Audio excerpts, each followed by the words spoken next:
ഇനി നീ എൻ്റെ ഇടയ്ക്ക് ഒന്ന് ചോദിക്കരുത് ഇതിനെത്രാവും എന്നെ കൊണ്ട് ഭയങ്കര ശല്യവും. ഒരിക്കലും നമുക്ക് ഓൺലൈനിൽ കൂടെ ഒരു പ്രൈസ് പറയാൻ പറ്റത്തില്ല. എന്ന് വെച്ച് കഴിഞ്ഞാൽ പ്രൈസ് അറിയണമെന്നുണ്ടെങ്കിൽ നമ്മൾ ഡയറക്റ്റ് ആർട്ടിസ്റ്റിനെ നേരിട്ട് തന്നെ പോയി കാണും. നമ്മൾ സ്ക്വയർ ഇഞ്ച് ബേസാണ് ചാർജ് ചെയ്യുന്നത്. ടാറ്റുവിന്റെ സൈസ് അനുസരിച്ചിട്ടാണ് നമ്മൾ അതിൽ തന്നെ വേണമെങ്കിൽ ജസ്റ്റ് കാൽക്കുലേറ്റ് ചെയ്യാം. ക്ലൈന്റ് അയച്ചാണോ? എനിക്കും ഒരുപാട് മെസ്സേജ് ചെയ്യാറുണ്ട്. നീ അവരെ എങ്ങനെ ഡീൽ ചെയ്യേണ്ടതെന്ന് പറയുമ്പോഴത്തേക്കും ക്ലൈന്റ് ഓൾറെഡി അവർക്ക് അറിയത്തില്ല എങ്ങനെ ടാറ്റുവിന്റെ കൺസൾട്ടേഷൻ. മിക്ക ആളുകളും ആർട്ടിസ്റ്റിന് ഡയറക്റ്റ് ഫോട്ടോസ് അയച്ചിട്ട് ഇതിന് എത്ര രൂപ ആകും. അപ്പോൾ ആർട്ടിസ്റ്റ് ഒരു ഏകദേശ പ്രൈസ് ആണോ? ശരിക്കും നമ്മൾ റെഫറൻസുകൾ കളക്ട് ചെയ്യണം. പ്രൈസ് അറിയണമെന്നുണ്ടെങ്കിൽ നമ്മൾ ഡയറക്റ്റ് ആർട്ടിസ്റ്റിനെ നേരിട്ട് തന്നെ പോയി കാണും. ഒരിക്കലും നമുക്ക് ഓൺലൈനിൽ കൂടെ ഒരു പ്രൈസ് പറയാൻ പറ്റത്തില്ല. എന്ന് വെച്ച് കഴിഞ്ഞാൽ ഓരോ ടാറ്റും ഓരോ ഏരിയയിൽ ഓരോ സൈസിൽ വേണം ചെയ്യാനായിട്ട്. ഇപ്പം ചില ഏരിയയിൽ കാണാൻ ഭംഗിയുള്ളൊരു സൈസ് ഉണ്ട്, ചില ഏരിയയുടെ മസിൽസിന്റെ ഷേപ്പ് അനുസരിച്ച് കൊടുക്കേണ്ട ഒരു സൈസ് ഉണ്ട്, പിന്നെ സ്കിൻ ടോൺ അനുസരിച്ചിട്ട് ഡീറ്റെയിലിംഗ് അനുസരിച്ചിട്ട് സൈസ് അങ്ങോട്ടും ഇങ്ങോട്ടും അഡ്ജസ്റ്റ് ചെയ്യേണ്ടി വരും. നമ്മൾ സ്ക്വയർ ഇഞ്ച് ബേസാണ് ചാർജ് ചെയ്യുന്നത്. ടാറ്റുവിന്റെ സൈസ് അനുസരിച്ചിട്ടാണ് നമ്മൾ ചാർജ് ചെയ്യുന്നത്. അപ്പം ക്ലയന്റിന് തന്നെ വേണമെങ്കിൽ കാൽക്കുലേറ്റ് ചെയ്യാം.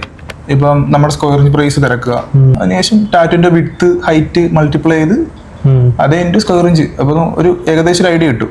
ഏറ്റവും ബെറ്റർ നേരിട്ട് വരുന്നതാണ്. അപ്പം നമുക്കൂടെ കുറച്ച് സജഷൻസ് കൊടുക്കാൻ പറ്റും. നമ്മളല്ലേ ഇതിൽ എക്സ്പീരിയൻസ് ആയിട്ടുള്ള ആൾക്കാർ. ഇനി നീ എൻ്റെ ഇടയ്ക്ക് ഒന്ന് ചോദിക്കരുത് ഇതിനെത്രാവും എന്നെ കൊണ്ട് ഭയങ്കര ശല്യവും. അപ്പൊ നീ ക്ലയന്റിനോട് പറയേണ്ടത് ഇങ്ങനെയാണ്. അവർക്ക് അറിയത്തില്ല, അവർക്ക് അതിന്റെ നോളജ് ഇല്ല. പക്ഷെ നമ്മൾ ടാറ്റു ആർട്ടിസ്റ്റുകളാണ്. അപ്പം നമുക്കറിയാം, നമ്മുടെ എക്സ്പീരിയൻസ് നമ്മൾ സംസാരിക്കും. നിങ്ങൾ ഏറ്റവും നേരിട്ട് വരിക. ഇത്രയും പൈസയും മുടക്കി ഇത്രയും പെയിനെ സഹിച്ച് മരിക്കുന്നവരെ ബോഡി കാണുന്ന ഒരു സാധനം. അപ്പൊ അതിനുവേണ്ടി കുറച്ച് മെനക്കണം അല്ലേ? ആർട്ടിസ്റ്റുമായിട്ടൊരു ബന്ധമില്ലാതെ നമ്മൾ റൂമിലൊക്കെ നിന്ന് ഫോണിൽ സെർച്ച് ചെയ്യുകയാണെങ്കിൽ ആരൊക്കെയോ ചെയ്തൊരു ഫോട്ടോ ഇഷ്ടപ്പെടും, അത് തന്നെ മൈൻഡിൽ കയറും. പിന്നെ ആർട്ടിസ്റ്റ് ഒരു കസ്റ്റം ഡിസൈൻ ചെയ്യാൻ ശ്രമിച്ചാകുന്ന തലയിൽ കയറത്തില്ല.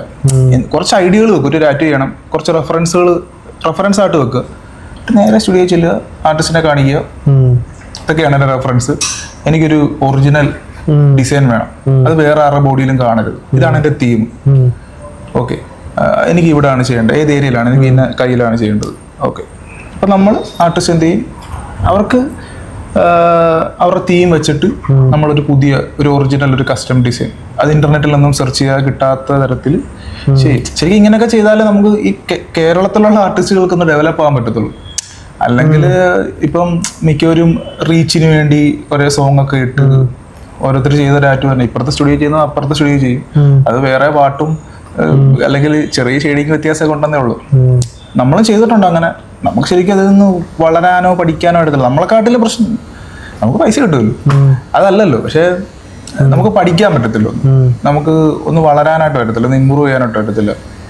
പിന്നെ മെയിൻ കാര്യം, ഒരുത്തന്റെ കയ്യിൽ എവിടെയോ കിടക്കുന്നൊരു സെയിം കോപ്പിയാണ് ഈ വിരാട് കോഹ്ലിയുടെ ടാറ്റു എന്ന് പറഞ്ഞിട്ട് ചറ പറ അതിന്റെ പ്രൈസ് ഇറക്കുന്നത്. വിരാട് കോഹ്ലി എന്തൊക്കെയോ കാരണത്തില് പുള്ളിയുടെ ആയിട്ടുള്ള കുറെ മീനിങ് ഫുൾ ആയിട്ടുള്ള സാധനം ഇതൊക്കെ അത് തന്നെ ചറ പറ ആൾക്കാർ മടുപ്പാണ്.